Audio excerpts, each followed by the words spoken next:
গত ক্লাসে আমরা আলোচনা করেছিলাম আপনার জাপানি শিল্পকলা। হ্যাঁ, আজকে আমরা আলোচনা করব চীনা শিল্পকলা। চীনা শিল্পকলা ও ইতিহাস। এখানে বিষয়টা যে প্রথমে আপনার একটু ধারণা থাকতে হবে যে চীনা শিল্পকলাটা কি, বা চীনা ইতিহাস, চীন কোথায় অবস্থিত। তারপরে চীন দেশ সম্পর্কে একটু জানা। পরীক্ষায় প্রশ্ন থাকতে পারে এরকম যে চীনা ইতিহাস ও চীনা শিল্পকলা সম্পর্কে আলোচনা করো, প্রশ্নটা থাকবে এরকম। অথবা শর্ট করেও থাকতে পারে যে চীনা শিল্পকলা কি, চীনা শিল্পকলা সম্পর্কে আলোচনা করো, ইতিহাস নাও থাকতে পারে। আবার এটাও থাকতে পারে যে চীনা ইতিহাস ও শিল্পকলা দুইটাই একটু একটু আলোচনা করো। এই জন্য আমাদেরকে দুইটাই জানতে হবে। তো চীনা ইতিহাস যদি আমরা শুরুর দিকে আলোচনা করি, তাহলে আমাদের এখানে আমাদের যে প্রস্তর যুগ ছিল, নব্য প্রস্তর বা নতুন প্রস্তর যুগে চীনা ইতিহাস শুরু হয়েছিল আর কি। হ্যাঁ, এটা খ্রিস্টপূর্ব 10,000 থেকে 2,000। নর্মালি আমরা আমাদের দেশের, আপনি যদি চিন্তা করেন আমাদের দেশের বিল্ডিং বা বাসস্থান কীরকম, হ্যাঁ, আর তাদের দেশেরগুলা কেমন। তাদের দেশেরগুলা দেখলে আপনি বুঝবেন যে এটা কোনো রাজপ্রাসাদের মতো, তাই না? রাজপ্রাসাদের মতো, তাদের রুচিটাই অন্যরকম। তারা একটা বাসস্থান তৈরি করবে, এটা রেখে রাজপ্রাসাদ হিসেবে তারা করতেছে। আর আমাদের দেশে আমরা নর্মালি কি বিল্ডিং ছাদ করতেছি, বাসা। হ্যাঁ, আর তাদের দেশের এটা তাদের কালচারের একটা যে তারা ওই সময়ে এইভাবে তারা এটা দেখে আসছে। আমরা দেখে আসছি কি, আমরা এখন থেকে যদি আপনি 10 বছর আগে চিন্তা করেন বা 20 বছর আগে চিন্তা করেন, একটা সময় কিন্তু মাটির ঘর ছিল। হ্যাঁ, মাটির ঘরের পরে আসছে টিনের ঘর। এখনো গ্রামাঞ্চলে টিনের ঘর আছে না? অনেকে আছে। টিনের পরে চলে আসলো আপনার আধা কাঁচা, আবার উপরে টিন, ওটাকে বলে হাফ বিল্ডিং যেটা বলে আর কি। হ্যাঁ, ফ্লোর পাকা, দেয়াল তোলা, উপরে টিন। পরবর্তীতে চলে আসলো কি, উপরে ছাদ সহ, হ্যাঁ, ফাউন্ডেশন। এখন দেখবেন যে কোনো বিল্ডিং হইলেই 2 তলা 3 তলা হচ্ছে। যে কোনো বিল্ডিং মানেই 2 তলা 3 তলা। হ্যাঁ, এইটা আমি চীনার রুচির জন্য বললাম যে ওদের রুচিটা কি আর আমাদের রুচিটা কি। হ্যাঁ, রুচির যে একটা পার্থক্য, তাদের এখানে তাদের জিনিসটা বৈচিত্র্যময়, এবং তাদের যে ধারণা, তাদের যে দর্শন, তাদের চিন্তা, তাদের আপনার গাণিতিক জ্ঞান বলেন, বা আপনি যদি বলি বাচ্চাদেরকে ধরেন ক্লাস 4-5-এর একটা ছেলে, সে চাইলে যে কোনো ইলেকট্রিক জিনিস সে বানাইতে পারে চায়নাতে। হ্যাঁ, চায়নাতে দেখবেন যে আমরা যে বিভিন্ন ধরনের ইলেকট্রনিক ডিভাইস বা আমরা ব্যবহার করি, এগুলো তাদের এখানে সহজলভ্য, খুব ইজিলিভাবে তারা এগুলো তৈরি করতে পারে, খুব সহজেই। এর আগে এরকম হয়েছিল যে, যেমন আপনি যদি ধরেন ইসরায়েলের দিকে তাকান, ইসরায়েলে আপনার ক্লাসের একটা অংশ তাদের বন্দুক চালানো শেখানো। ক্লাস 4-5 বা 6-এ যারা পড়ে, এদেরকে বন্দুক চালানো শেখায়, কিভাবে বন্দুক চালাইতে হয়। আমাদের ক্লাসে কিন্তু এগুলো শেখায় না আমরা, ঠিক আছে? এটা ওদের শিক্ষা ব্যবস্থা ওরা এইভাবেই, যে ওরা ছোট থেকে আত্মরক্ষা, বা আমাকে পরবর্তী প্রজন্মের সাথে যুদ্ধ করতে হবে, অন্য দেশের সাথে যুদ্ধ করে বেঁচে থাকতে হবে। ওদের থিঙ্কিংটা এইটা। হ্যাঁ, আর আমাদের যে আমরা কোনো রকমে খেয়ে পরে বাঁচি। তো এখন আমি এই জন্য এটা বলতেছি যে ওদের যে চিন্তা চেতনা এবং আমাদের যে চিন্তা চেতনা, দুইটার মধ্যে আকাশ পাতাল তফাৎ। হ্যাঁ, এবং চীনা শিল্পকলার আরেকটা বড় জিনিস তাদের এখানে আপনার বৌদ্ধ ধর্মের আগমন ঘটেছিল সবার শুরুতেই। বৌদ্ধ ধর্মের আগমনের কারণে কি বৌদ্ধ ধর্মের হচ্ছে যে কিছু মূর্তি ছিল, এগুলো কিন্তু তাদের শিল্পকলার অংশ। হ্যাঁ, বৌদ্ধ ধর্মের যে মূর্তিগুলো ছিল ওই মূর্তিগুলো থেকেই হচ্ছে তারা তাদের যে শিল্পকলার যে ইয়াটা বিকশিত হয়েছে। যে না, আমরা দেখলাম যে ধরেন আমাদের এখানে আমাদের কালচারটা কি, আমরা মুসলমান, শুক্রবার দিন আমরা মসজিদে যাই, এটা মুসলমানদের একটা ইয়া। আবার দেখবেন হচ্ছে খ্রিস্টিয়ানরা হচ্ছে রবিবারে তাদের গির্জায় যায় বা তাদের যে প্রার্থনালয় সেখানে যায়। হ্যাঁ, এরকম প্রত্যেকটা ব্যক্তিরই হচ্ছে সংস্কৃতির যে তাদের যে ভাবধারা আছে এবং হচ্ছে তাদের যে শিল্পকলা, তাদের যে কালচার। এখন ধরেন আমরা মুসলিম, আমাদের এখানে কি, আমরা মসজিদে যাচ্ছি শুক্রবার দিন, সপ্তাহে একদিন সবাই মসজিদে যাচ্ছি, আমরা প্রতিদিন 5 বার যাচ্ছি, কিন্তু শুক্রবার দিনের জন্য এটা স্পেশাল। শুক্রবার দিন সব কিছু বন্ধ থাকে, সরকারিভাবে সব কিছু বন্ধ, এটা আমাদের দেশে কালচার। আপনি যখন আবার ইন্ডিয়াতে যাবেন ওখানে দেখবেন হচ্ছে রবিবারে বন্ধ, শুক্রবারে তাদের খোলা, কারণ তাদের হচ্ছে অধিকাংশ হচ্ছে হিন্দু। ঠিক আছে, যার জন্য তাদের হচ্ছে অফিস বন্ধ থাকে হচ্ছে রবিবার, সপ্তাহে একদিন বন্ধ থাকে। এখানে বিষয়টা হচ্ছে আমি যে বিষয়টাতে আলোচনা করতে চাচ্ছিলাম যে চীনা শিল্পকলার হচ্ছে 3টা পার্ট: চীনা চারুকলা, লোকশিল্প, পারফরমেন্স আর্ট। চারুকলার বিষয়টা তো মোটামুটি আপনারা বুঝতে পারছেন যে ওদের যে শিল্পকলা, ওদের যে যেমন ধরেন ওদের যে ছবি আঁকার স্টাইল বা ওরা যে ছবি তৈরি করতো, হ্যাঁ, ওদের ওই সময়ে হচ্ছে যখন রাজ্যের শাসন ব্যবস্থা ছিল, রাজাদের ইয়েতে ছিল যে আমি একটা কাজ করলাম, মানে এইটা যেন হচ্ছে রাজা আমার কাজটা দেখে যেন খুশি হয়। যেমন একটা মৃৎপাত্র যদি আমি তৈরি করলাম বা একটা ফুলদানি তৈরি করলাম এবং হচ্ছে এইটা বড় ধরনের একটা হচ্ছে উপঢৌকন হিসাবে দেওয়ার জন্য, যেমন ধরেন নর্মালি আমি যদি চিন্তা করি যে আমার এলাকার চেয়ারম্যান আসছে, আমি তো আজকে আমার বাসায় আসবে, তাহলে কি আমি চেষ্টা করব তাকে ভালো একটু খাবার দাবার দেওয়ার জন্য, ভালো কিছু উপহার দেওয়ার জন্য। এইরকমই আর কি। ওদেরটা হচ্ছে কি, ওরা তো আপনার ধরেন ওই যে মৃৎশিল্প তৈরি করতো, এটা মৃৎশিল্পটা হচ্ছে যে লোকশিল্পের পার্ট। হ্যাঁ, মৃৎশিল্প তৈরি করতো, ওই মৃৎশিল্প সুন্দর করে একটা জিনিস তৈরি করার পরে হচ্ছে তারা ওটা উপহার হিসাবে দিত আর কি। ওখান থেকেই হচ্ছে মূলত এই জিনিসগুলো ছড়াইছে।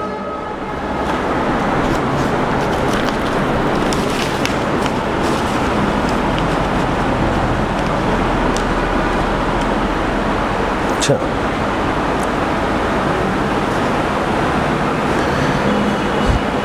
মৃৎশিল্পের মধ্যে চীনের আপনার যে মূর্তি, বৌদ্ধ ধর্মের যে মূর্তিগুলো ছিল, এই মূর্তিগুলো তো বেশিরভাগই হচ্ছে মাটি বা পাথর এগুলো দিয়ে তৈরি করা। হ্যাঁ, যখন ধরেন হচ্ছে এই শিল্পকলার যখন বিকাশ ঘটে তখন হচ্ছে কি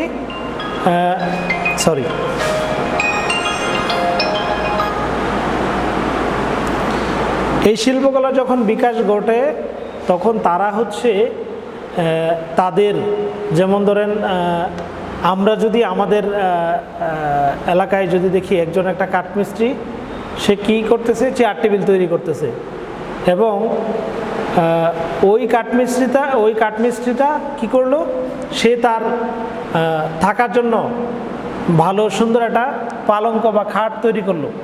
হ্যাঁ, এবং সে যেটাতে থাকবে সেটা হচ্ছে মানে একটু ভিন্ন ধর্মী স্টাইল, যেন এটা তার মানে সে যে এটাতে থাকবে একটু স্পেশাল করে তৈরি করা এবং ওইটা নিজের জন্য সংরক্ষণ করা। হ্যাঁ, ওই চায়নারা যেটা করতো যে যেই জিনিসটা আমি তৈরি করতেছি, যে এইটা আমারটা যেন একটু স্পেশালিটি থাকে। যেমন আপনি যদি দেখেন চায়নাদের যে আপনার বাসস্থান, তাদের হচ্ছে প্রকৃতির প্রতি যে ভালোবাসা, প্রকৃতির প্রতি যে মানে টান, এটা কিন্তু তাদের এই শিল্পকলার একটা বৈশিষ্ট্য থাকবে।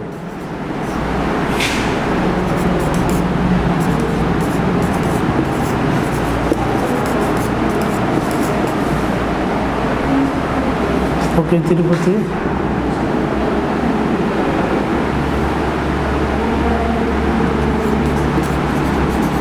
তাদের প্রকৃতির দেওয়া সম্ভব।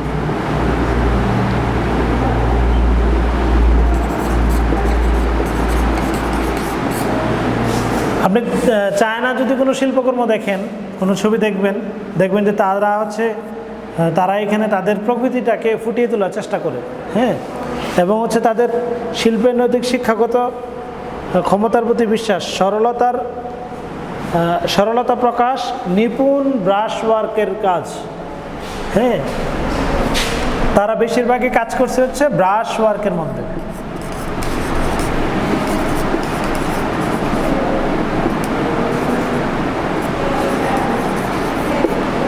আপনার বিশেষ করে বেশিরভাগই ব্রাশ দিয়ে তারা ছবি আঁকার চেষ্টা করছে অনেক বেশি।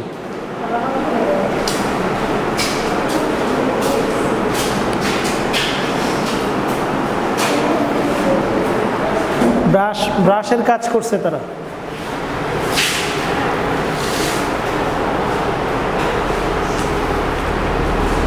তারপরে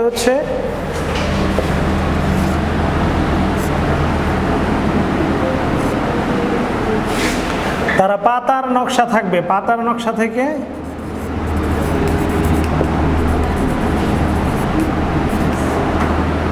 থেকে ড্রাগন,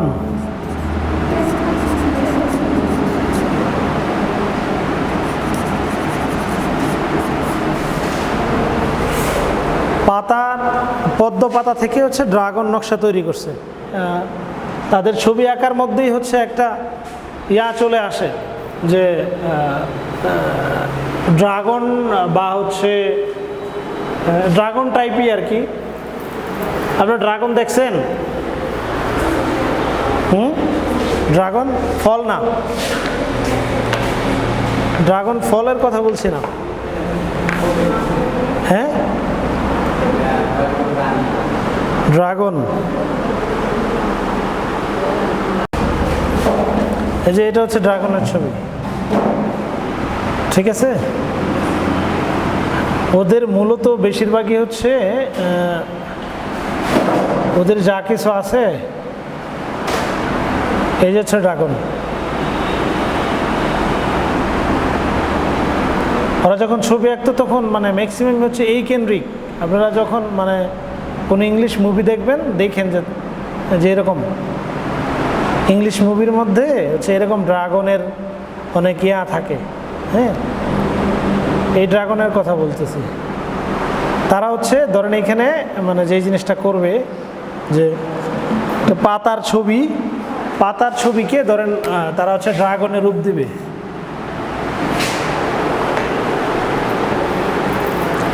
যেমন বড় হয়ে যায়,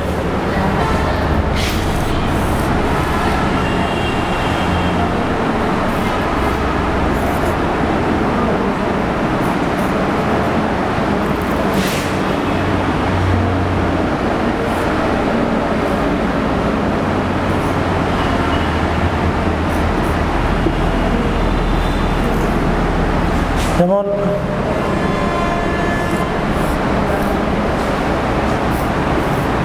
কালীন,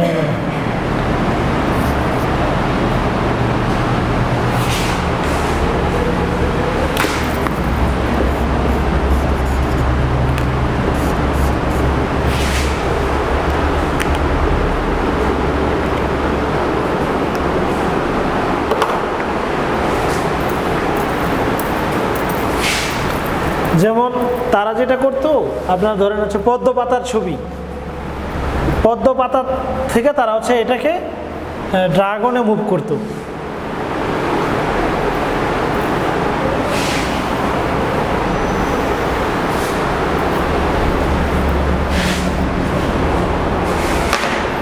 ধরেন তারা পাতার ছবি আঁকতো, এই পাতা দিয়েই ড্রাগনের যে এটা দেখাইলাম, তারা চিন্তা করতো যে এইটারে কিভাবে কাল্পনিক বা বাস্তবে রূপ দেওয়ার জন্য তারা ড্রাগনের ছবি দেওয়ার মতো করতো, হ্যাঁ, এবং তারা বেশিরভাগই ব্রাশের কাজ করতো, ব্রাশ দিয়ে রং তুলি দিয়ে আর কি যেটা বলে সেটা, হ্যাঁ। তা আপনারা তো নতুন আসছেন দুইজন, এখন তো কিছুই বুঝবেন না কি করতেছি আলোচনায়, হ্যাঁ, আমরা আলোচনা করতেছিলাম হচ্ছে চীনা শিল্পকলা। চীনা শিল্পকলা গত ক্লাসে করেছিলাম হচ্ছে জাপানি শিল্পকলা, জাপানি ইতিহাস, জাপানি শিল্পকলা। আজকে আমরা করতেছি হচ্ছে চীনা ইতিহাস এবং চীনা শিল্পকলা। এখন সবচেয়ে ভালো হইতো যে আসলে পিছনে ফিরে গিয়ে তো আলোচনা করা সম্ভব না, শুরুতে তো অনেক কথা বলে ফেলছি। এবং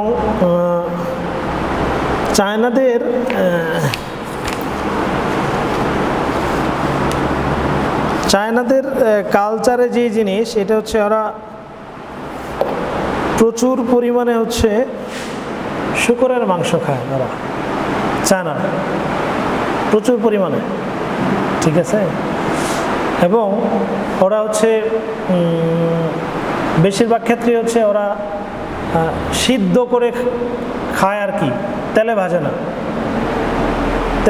তেল দেয় না আর কি। হ্যাঁ, যেমন নর্মালি যদি আমি চিন্তা করি যে চায়নারা আসলেও একটু মানে টাইপের জাতি, কি বলে, একটু নোংরা টাইপের জাতি।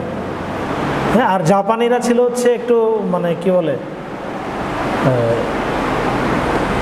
ওদের থেকে টোটালি উল্টা, একটু শৌখিন। আর চায়নারা হচ্ছে একটু নোংরা টাইপের। চায়নারা এরকম হয় যে 10-15 দিন যায় গোসল করে না ওরা, ঠিক আছে। ওরা হচ্ছে শরীরে বডি স্প্রে দিয়ে দিয়ে চলে। আমি প্রায় ধরেন 3 বছর কাজ করছি তো তাদের সাথে।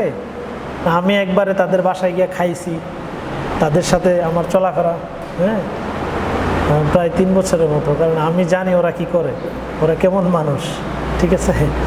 যাই হোক, এটা হচ্ছে ওদের মানে কালচারের, মানে কালচার বলতে কি, যেমন আপনি যখন দেখবেন যে নর্মালি আমরা সকাল 6টায় বা 5টায় ঘুম থেকে উঠতেছি, ওঠার পরে 10টায় আমরা খাবার খাচ্ছি, দুপুরে খাচ্ছি। হ্যাঁ, আর ওদের সিস্টেমটা হচ্ছে ওরা দুপুরে খাওয়ার পরে মিনিমাম 20-30 মিনিট ওরা শুয়ে থাকবে। এটা হচ্ছে ওদের একটা ইয়ে। আবার সন্ধ্যা 6টার পরে আর কোনো খাবার খাবে না, মানে ঘড়ির কাঁটা 6টা বেজে গেছে, রাত্রে খাবার বন্ধ, ঠিক আছে। রাত্রে খাবার বন্ধ বলতে কি, পরবর্তীতে তারা পানি বা কোনো ফ্রুটস হালকা খাবার খাবে। 6টার আগে যা পারে খাইতে পারে, 6টা বেজে গেলে আর খাবে না। এটা হচ্ছে ওদের একটা মানে কালচার। আর আমাদের তো ওইটা নেই। এখন আমাদের বাঙালি কালচার হচ্ছে আমরা ঘুমাইতে যাই 2টায়, 1টা বা 2টায়, মানে ম্যাক্সিমাম, মানে মোবাইল হওয়ার কারণে আরও বেশি এটা হয়ে গেছে। যে আগে তো নর্মালি 10টা-11টায় ঘুমায় যেত, 10টা সর্বোচ্চ, এখন এটা 2টাতে গেছে। এবং কিছু কিছু পোলাপান হচ্ছে সারা রাত্রে সজাগ থাকে, ফজরের নামাজের পরে, নামাজ তো পড়ে না, ফজরে আজান দিলে পরে ঘুমাইতে, যখন সকাল হচ্ছে তখন ঘুমাইতে যায়। এটা এখন আমাদের দেশে কালচার চলে আসছে।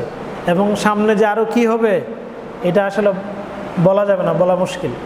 এখন আমার কথা হচ্ছে যে এই কালচার যদি এভাবে চলতে থাকে তাহলে যে আপনাদের ওই যে করতে হবে। আমাদের দেশে দেখবেন হচ্ছে কি, শিক্ষা ব্যবস্থা তো এমনিতেই ধ্বংস হয়ে গেছে, শিক্ষা ব্যবস্থা তো নাই। পরবর্তীতে আপনার হচ্ছে যে এরকম মানে লুটপাট করার জন্য লোকের সংখ্যা অভাব হবে না, ঠিক আছে। লুটপাট করার জন্য অনেক লোক এগিয়ে আসবে, মানে সামনে সময় আসতেছে এরকম। জি, সবই চেঞ্জ হবে, কিছুই তো থাকবে না। কিন্তু ধরেন হচ্ছে এইখানে আমরা যে বিগত 10 বছর বা 15 বছরের যে গ্যাপটা, এটা আপনি কিভাবে ফিল আপ করবেন, ঠিক আছে। যেমন ধরেন আমরা এসএসসি পাস করছি 2004 সালে ধরেন। এখন আমরা যখন পরীক্ষা দিয়েছি তখন তো হচ্ছে গ্রেডিং সিস্টেম এর 2 বছর আগে আসছে, জিপিএ সিস্টেম। ওই সময় কিন্তু আমরা যখন পরীক্ষা দিয়েছি, যদি আমরা বলি যে 100% নকল মুক্ত, ওইটাই।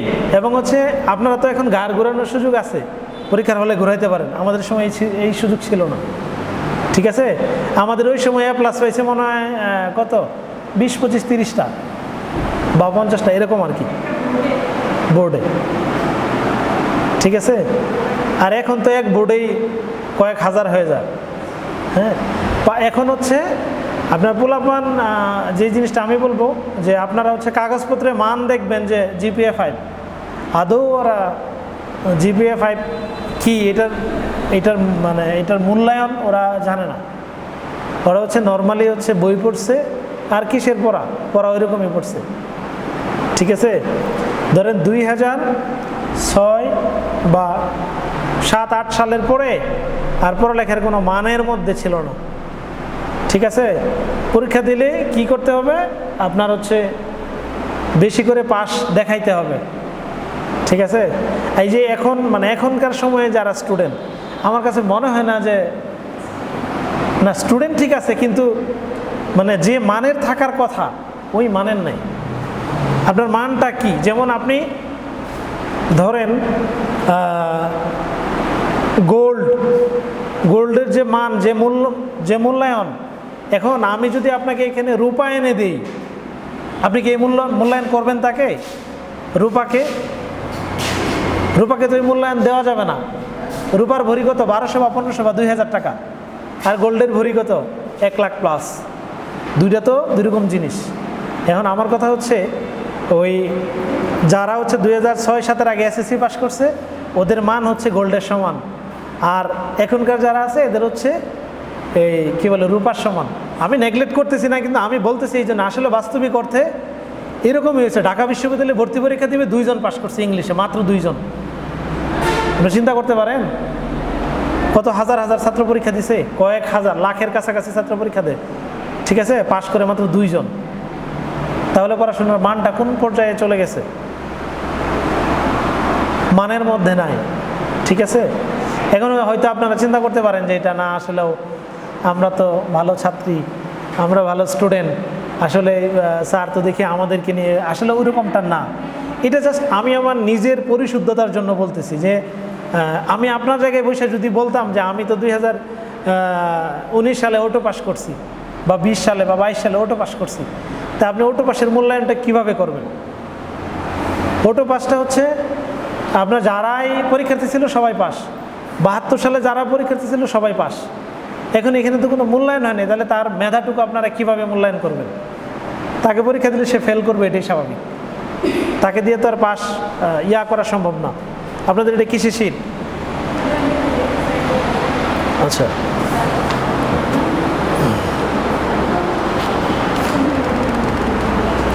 আমরা মোটামুটি চীনের শিল্পকলা এবং হচ্ছে ইতিহাস সম্পর্কে মোটামুটি আলোচনা করে ফেলছি, ঠিক আছে। এখন আপনার নাম জানি কি? মহিবুল্লাহ। আপনি একটু সামারি বলেন, আপনার যতটুকু লিখছেন তারা একটু শুনুক, শর্টকাটে বলে ফেলেন যে যতটুকু লিখছেন। বসেই বলেন, দাঁড়া যাবে না, শোনা যায়?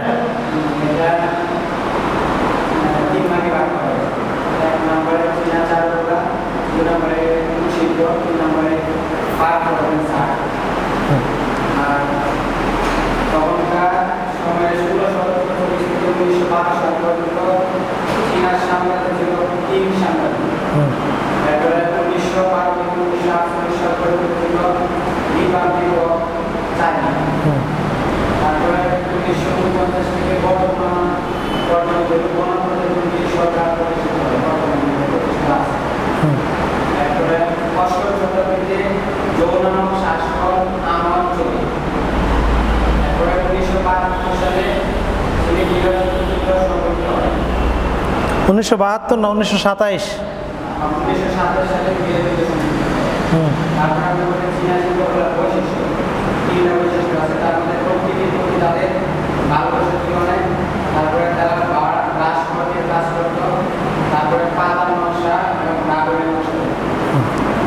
এখন এখানে মূলত যে 3টা বিষয় ছিল, চীনা চারুশিল্প, লোকশিল্প এবং পারফরমেন্স আর্ট। চারুশিল্প তো বুঝছেন, চারুকলা যেটা শিল্পকর্ম, ছবি। আচ্ছা, এরপরে হচ্ছে লোকশিল্পটা হচ্ছে যে ধরেন আপনার মাটির পাত্র, ফুলদানি, এগুলো হচ্ছে লোকশিল্পের আন্ডারে, ঠিক আছে। আবার পারফরমেন্স আর্ট যেটা, এটা হচ্ছে তাদের নাটক, সিনেমা, এই টাইপের যেগুলো আছে, অভিনয়, এগুলো হচ্ছে পারফরমেন্স আর্টের উপরে মানে এটা এটা আর কি। হ্যাঁ হ্যাঁ, এই পর্যায়ে পড়ে।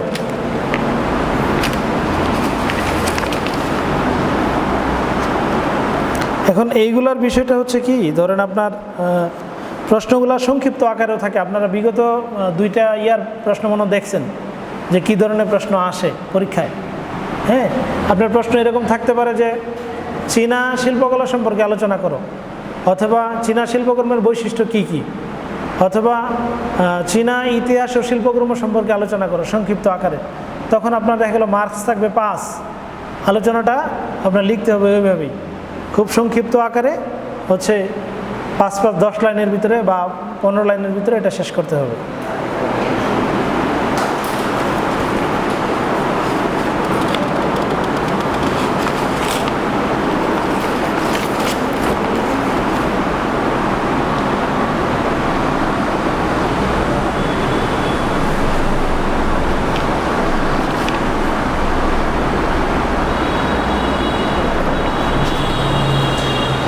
চীনা ইতিহাসটা যদি আমরা দেখি, মানে শুরুর দিকে আপনার মনে হয় একটু গ্যাপ পড়ছে, যেটা আপনি হয়তো লিখেন নাই।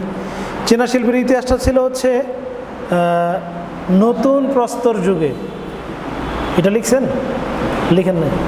নতুন মানে চীনা শিল্পকলাটা শুরু হয়েছিল হচ্ছে নিওলিথিক যুগে।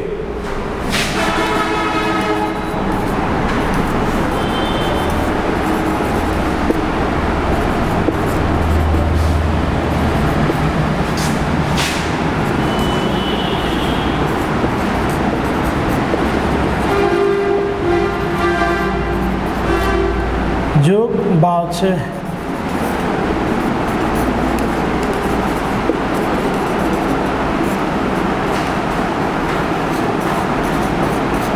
আমার লেখা বোঝা যায়? হাতের লেখা ভালো না। এটা সময়কালটা ছিল হচ্ছে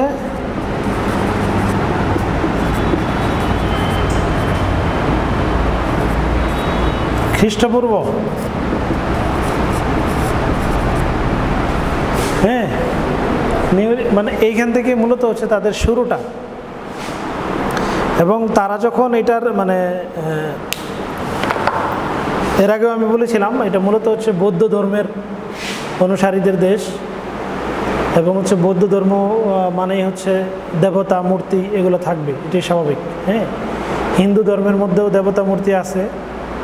হ্যাঁ, কিন্তু হিন্দু ধর্মের দেবতা মূর্তিগুলার সাথে বৌদ্ধ ধর্মের দেবতা মূর্তির সাথে মিল নাই, দুইটা ভিন্ন ভিন্ন টাইপের। যেমন হিন্দু ধর্মের আপনি যখন কোনো দুর্গাপূজা দেখেন বা মূর্তিগুলো দেখবেন, তাদের হচ্ছে বিভিন্ন কালারের রং করা। হ্যাঁ, আর বৌদ্ধ ধর্মের মূর্তিগুলো হচ্ছে এত রং নাই, বিশেষ 1টা বা 2টা কালারে হয়।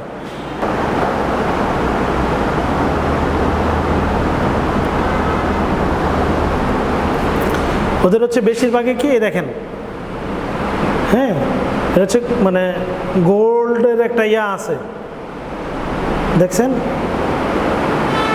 মূর্তি তো বোঝা যায় না।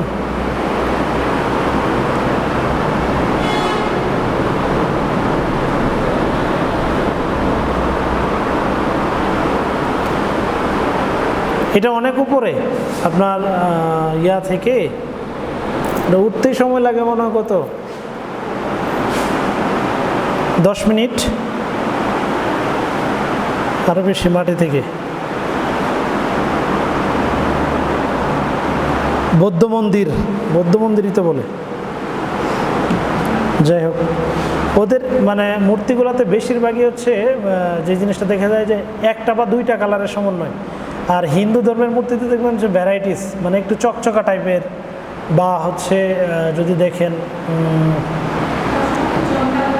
হ্যাঁ জমকালো, হ্যাঁ জমকালো, মানে তারা হচ্ছে কিছু কালার ব্যবহার করে, এগুলো খুব চকচকা দেখতে মনে হয় আর কি। হ্যাঁ, আর ওদেরগুলো হচ্ছে যে 1টা বা 2টা কালারের সমন্বয়।